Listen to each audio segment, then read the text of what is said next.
façam o tal do triplo C. Curta, comenta, porque a integração do chat ajuda muito, e compartilhe. Você pode fazer essas 3 coisas que ajudam o algoritmo a aparecer. Mas eu não estou brincando não, pessoal. Dá uma paradinha agora de 1 segundo e clica no joinha, porque às vezes sabe, essa pessoa já está acostumada a ouvir isso. Não, é importante que você faça isso, porque se você não fizer, inclusive atrapalha o vídeo. Parece que o vídeo é menos relevante. Como o próprio Tribunal de Contas identificou há alguns anos atrás, essas entidades ficam com o valor principal depositado em conta. Pra você ter uma ideia, o TCU, quando identificou essa malandragem, mandou recolher todo o dinheiro que estava depositado ainda nessas associações, porque muitas já tinham gasto o dinheiro já tinha desaparecido. Então, a proporção que desapareceu, que sumiu, evaporou, posso errar aqui algum número, mas é mais ou menos 4,8 bilhões de reais. Foram parar na mão das associações e cooperativas. 4,8 bilhões? 4,8 bilhões. O governo distribuiu 4,8 bilhões para a cooperativa de invasor de terra. Muito mais para as cooperativas. Esse foi o dinheiro que sumiu. Isso foi o dinheiro que foi comprovado pelo Tribunal de Contas que foi mandado indevidamente, ou seja, fruto de fraude das associações e cooperativas junto ao INCRA. 4,8 bilhões. E que foram repassados a terceiros que não se conseguiu identificar e, portanto, perdeu esse dinheiro.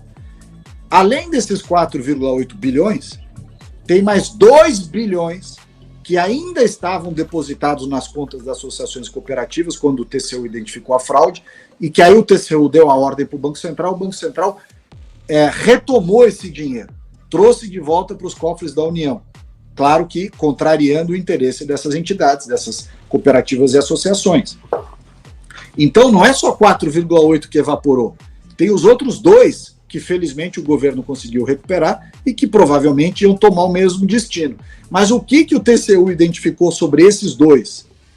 Que embora tenha voltado o principal para o governo federal, os líderes do MST e de outros movimentos ficaram com os dividendos, porque esse dinheiro ficou anos e anos rolando na conta. Então você imagina a associação Paulo Figueiredo do Jardim de Alá, tem lá 500 mil reais. Você aplica no CDI, aplica na Selic, vai tirando os juros todo mês, hora que o governo devolver, você devolve só o principal. E você ficou com o lucro, ficou com o rendimento. 2 bi. Ô Salles, eu confesso, eu já estou há muitos anos nessa indústria vital, mas eu não me canso de me surpreender. Eu não me canso de me surpreender. Exato. Hoje, realmente, eu não tinha noção do ciclo. Eu acho que as pessoas de casa também não tinham noção de como era o ciclo. Isso é o melhor negócio do mundo, isso é invasor. O que te dá? Uma indústria da invasão de terra. Uma indústria da invasão de terra, claro. Indústria. Quem que coordena essa indústria? Eu quero saber quem coordena essa indústria, sem a menor sombra de dúvida, até porque eu acho que esse dinheiro volta de alguma forma, né? A gente aprende que é assim que funciona. Mas antes eu quero pedir às pessoas que estão nos assistindo, que senão elas esquecem de fazer, que elas deem o like, mandem essa entrevista para as outras pessoas, porque a gente está vivendo um momento icônico aqui, uma caixa preta de um esquema gigantesco de financiamento da esquerda, de enriquecimento de militantes de esquerda, foi desvendado graças ao trabalho dessa CPI. E eu quero muito ainda ouvir muito mais o Salles, porque tem muita coisa ainda que eu quero entender. Eu quero saber dos indiciamentos, quero saber do G. Dias, como é que foi parar nessa história, quero saber como... Meu amigo G. Dias, né? Quero saber como é que essas coisas aconteceram. Explica melhor então, Salles. Continua aí o teu processo de explicação. Como é que... quem gerenciava esse processo todo? Veja só. A indústria de invasão de terra no Brasil começa lá atrás com a Igreja Católica. Isso foi bem explicado pelo Caiado quando ele esteve lá na CPI. Igreja Católica, Comissão Pastoral da Terra, Teologia da Libertação, Frei Leonardo Boff. Criam essa... Não coincidentemente o freio do Lula, né? Exatamente, freio do Lula. Não é o freio do Lula, porque o freio do Lula hoje é a Janja, mas o freio do Lula.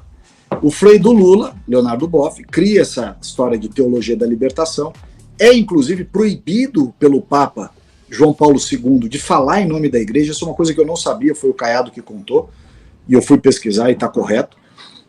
O Papa João Paulo II, como ele sofreu as arguras, os problemas, as agruras do comunismo, ele era totalmente contra os comunistas. Então, lá na Polônia, aquela coisa toda. Então, o Leonardo Boff, quando desenvolve a teologia da libertação e tudo quanto era a ideia de comunista, o Papa, proíbe o Leonardo Boff em falar em nome da igreja e como religioso. Você está proibido. Você está... foi imposta para ele uma modalidade de pena no catolicismo que chama a pena do silêncio. Silêncio obsequioso. Ele fica obrigado a não falar mais. Mas, enfim, ainda que não falando, esse cara criou um problemaço, porque ele criou uma teoria que, por sua vez, deu ensejo destruiu a Igreja Católica, ligas campesinas, né, ligas campesinas e tal, e que era, basicamente? Um monte de liderança comunista, política, guerrilheiro, liderança, né, comunistada mesmo, arregimentando pobres nas cidades, nos grandes centros urbanos, nas cidades, que estavam desiludidos, morando em favela, em situações de muita fragilidade. Chegava um comunista bem com uma lábia bonita lá e falava assim: olha, vem ajudar a gente aqui nessa luta importante pela terra, a injustiça, a não sei mais o que e tal, vem aqui com a gente que você vai ganhar um pedaço de chão para chamar de seu. Pô, o cara é um favelado na cidade, não tem onde morar, né? Uma situação super degradante, de miséria mesmo. O que o cara faz? Ele entra pro movimento.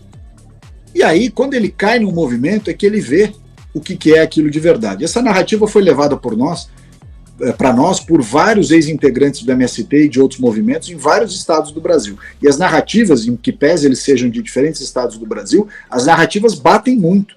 Ou seja, não há combinação. O que eles narraram para nós é a verdade.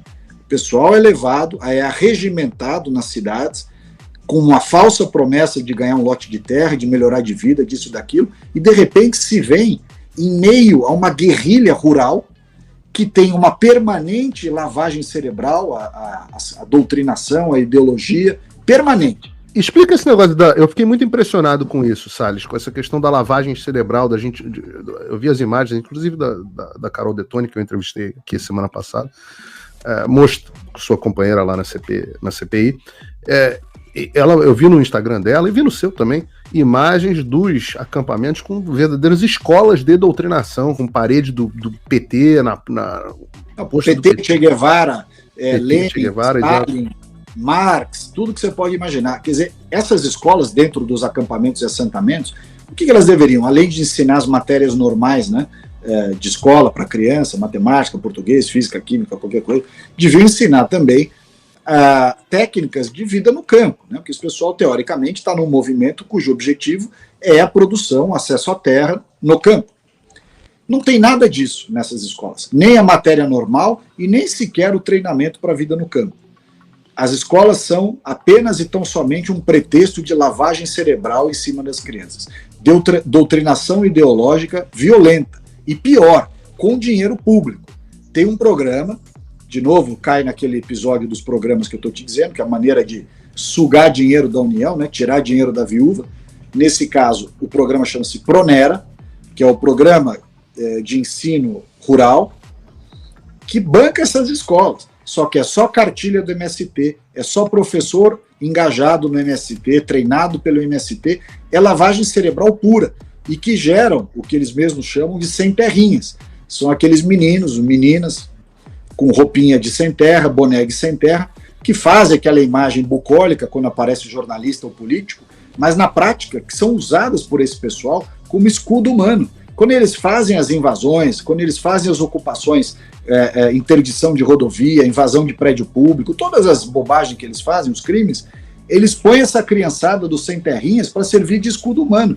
Eles são os covardes, põem as crianças, põem as mulheres, põem os idosos, e os líderes, né, os que eles mesmos chamam de lideranças e militantes, ficam por trás, no bem bom.